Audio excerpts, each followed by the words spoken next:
बच्चों पिछले टर्न पर हम लोगों ने पीरियोडिक टेबल डिस्कस किया था। आवर्त सारणी, आवर्ती वर्गीकरण।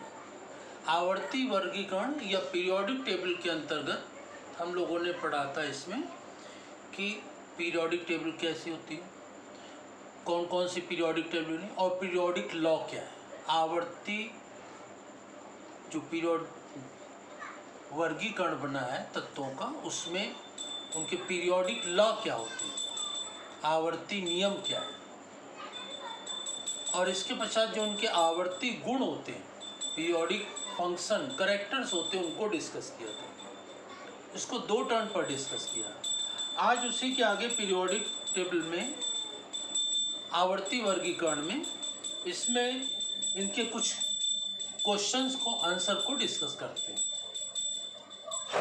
ठीक है, तो जैसे सबसे पहला इसमें क्वेश्चन है कि जो आधुनिक आवर्त सारणी में इलेक्ट्रॉनिक विन्यास 2-8 युक्त तत्व को आप किस समूह में रखेंगे। जो मॉडर्न पीरियोडिक टेबल है उसमें कोई एलिमेंट ए है और इसका इलेक्ट्रॉनिक विन्यास 2 और 8 है, इसे आप किस ग्रुप में रखेंगे, है ना।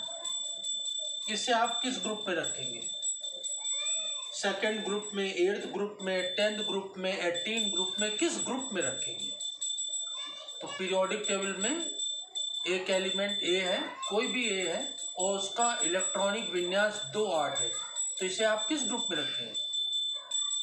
तो आउटर मोस्ट शेल में 8 इलेक्ट्रॉन है, 8 इलेक्ट्रॉन है, 8 इलेक्ट्रॉन मतलब ऑक्टेट कंप्लीट है, सेकंड में 8 ही इलेक्ट्रॉन होते हैं।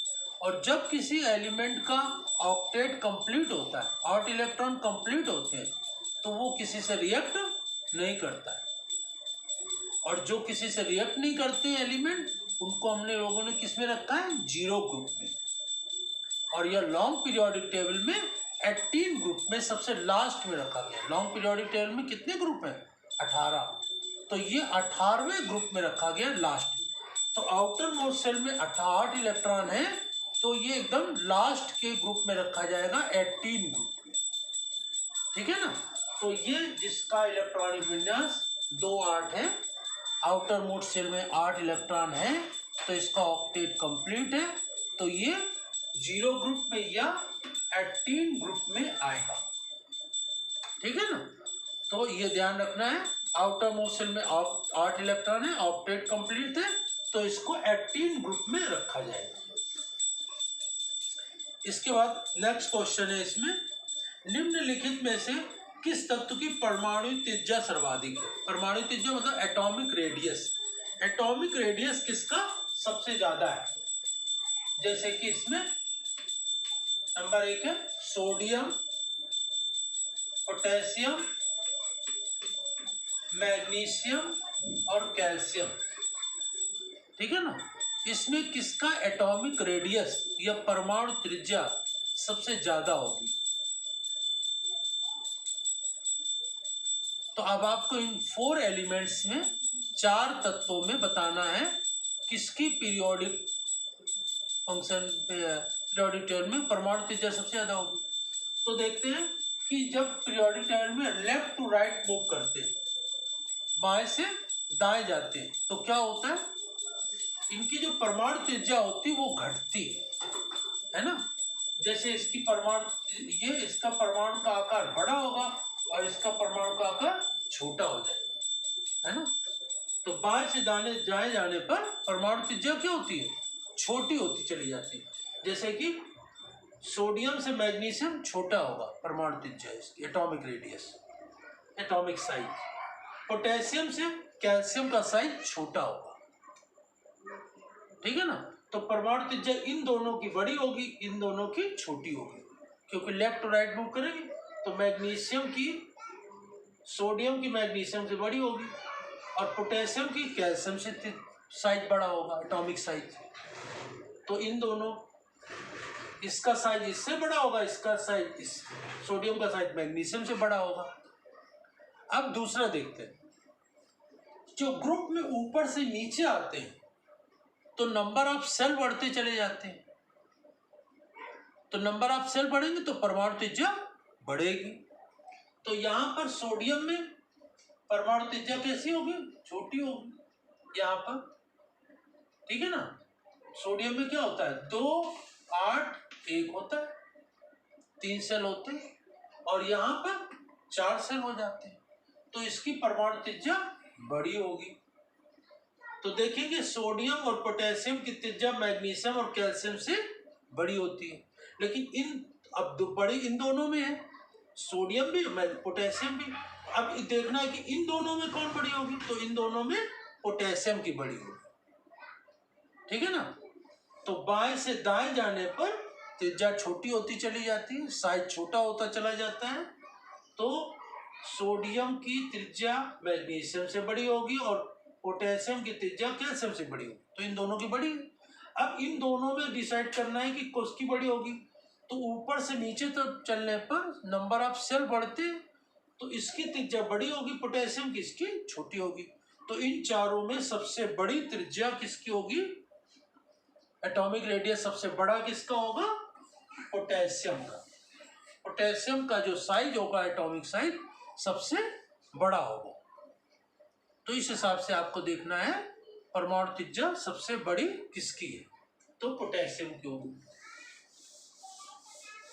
अब इसके बाद नेक्स्ट क्वेश्चन देखते हैं कि निम्नलिखित में कौन सा तत्व आसानी से इलेक्ट्रॉन नहीं खोता है, आसानी से इलेक्ट्रॉन डोनेट नहीं करता, निकालता नहीं, तो कौन कौन है इसमें, जैसे कि सोडियम, मैग्नीशियम, है ना, फ्लोरीन, एल्युमिनियम।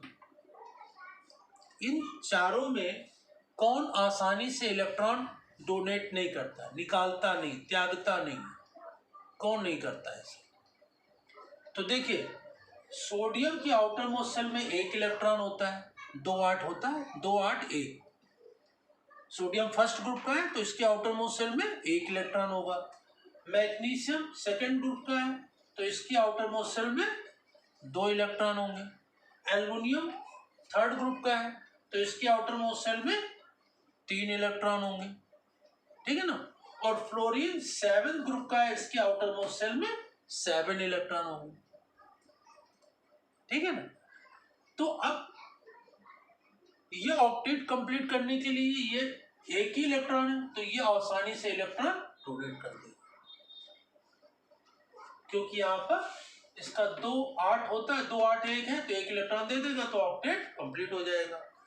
मैग्नीशियम का 2 8 2 होता है तो 2 इलेक्ट्रॉन दे देगा, तो ये ऑक्टेट कंप्लीट हो जाएगा, है ना।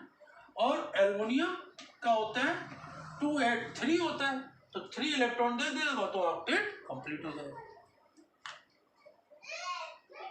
जिसकी आउटर मोस्ट सेल में इलेक्ट्रॉन जितने ज्यादा होते हैं उसकी इलेक्ट्रोनिगेटिविटी सबसे ज्यादा होती है। इलेक्ट्रोनिगेटिविटी विद्युत ऋणात्मकता का मतलब क्या होता है, इलेक्ट्रॉन को अपनी ओर खींचना।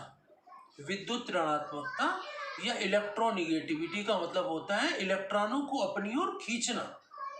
जितने इलेक्ट्रॉन ज्यादा होंगे बढ़ते जाएंगे, उसकी इलेक्ट्रोनिगेटिविटी विद्युत ऋणात्मकता उतनी ही बढ़ती जाएगी, ठीक है ना। तो सबसे ज्यादा इलेक्ट्रॉन आउटर मोस्ट सेल में फ्लोरीन की है 7, तो इसकी इलेक्ट्रोनिगेटिविटी सबसे ज्यादा होगी, तो ये इलेक्ट्रॉनों को अपनी ओर खींचेगा। तो इसका मतलब है कि फ्लोरीन आसानी से इलेक्ट्रॉनों का त्याग नहीं करेगा।